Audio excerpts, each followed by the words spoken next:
देखो, तो पहला कोशिकांग के बारे में हम लोग पढ़े जिसका नाम था अंतःप्रद्रवी जालिका, जो दो प्रकार के था, चिकनी अंतःप्रद्रवी जालिका और खुरदरी अंतःप्रद्रवी जालिका, जिसको हमने बताए थे SER स्मूथ इंडोप्लाज्मिक रेटिकुलम और RER जिसको हम लोग बोलते हैं रफ इंडोप्लाज्मिक रेटिकुलम। बस समझ में आया ना? इस प्रकार से हो गया। अब देखो,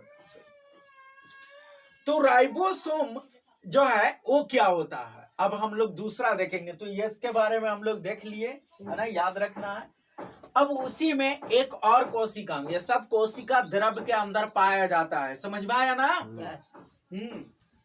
उसमें बहुत सी रचनाएं होती है। तो पहला अंतःप्रद्रवी जालिका देखे, जो दो प्रकार के था, SER और RER, यानी स्मूथ इंडोप्लाज्मिक रेटिकुलम और रफ इंडोप्लाज्मिक रेटिकुलम। समझ में आ गया ना?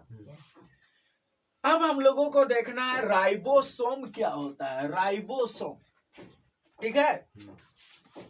देखो ध्यान से, हाँ देखो, राइबोसोम ऐसे कण है जो केवल एक कण है, कण समझते हो ना, इस प्रकार से।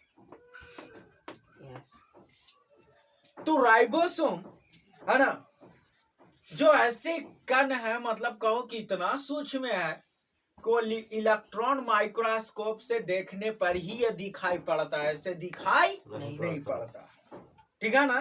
ये चीज।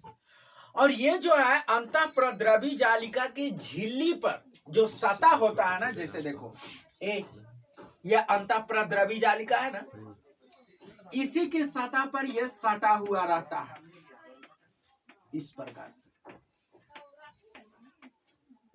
बस समझ में आया ना? जो अंतःप्रद्रवी जालिका आप लोग पढ़े हैं, इंडोप्लाज्मिक रेटिकुलम है ना, उसी के झिल्लियों पर यह सटा रहता है, ठीक है ना? या फिर कह सकते हैं कि अनेक या गुच्छों में, अलग अलग, मतलब एक एक भी रह सकता है, गुच्छा में रह सकता है, मतलब एक जगह पे कई गो ऐसा ऐसे भी रह सकता है, नहीं समझे? इस प्रकार से यह होता है। तो अगर कोई गुच्छा के रूप में है तो उसको हम लोग पॉलीराइबोसोम कहते हैं या पॉलीसोम कहते हैं।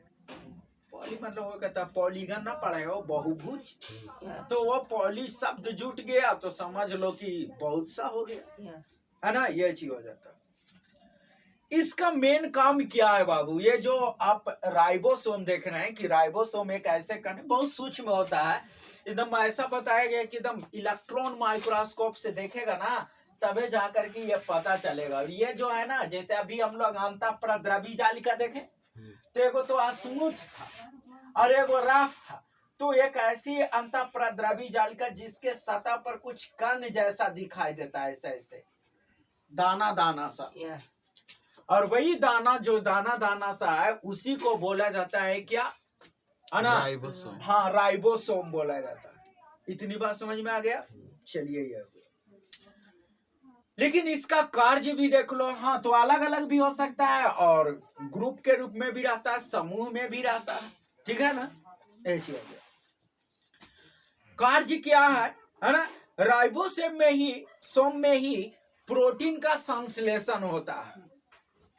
क्या होता है? प्रोटीन का संश्लेषण। हाँ, प्रोटीन का संश्लेषण होता है, मतलब जो है ये कह सकते हैं कि जो प्रोटीन का संश्लेषण करता है वो जो है ना, इसी में होता है। अभी देख रहे थे ना, इसमें अभी बोल रहा था ना, RER जो है ये क्या करता है? प्रोटीन का संश्लेषण। तो RER जो रफ बना उसके ऊपर कान जो लगा हुआ था, इसी कान को क्या बोलते हैं? राइबोसोम बोलते हैं, ठीक है ना?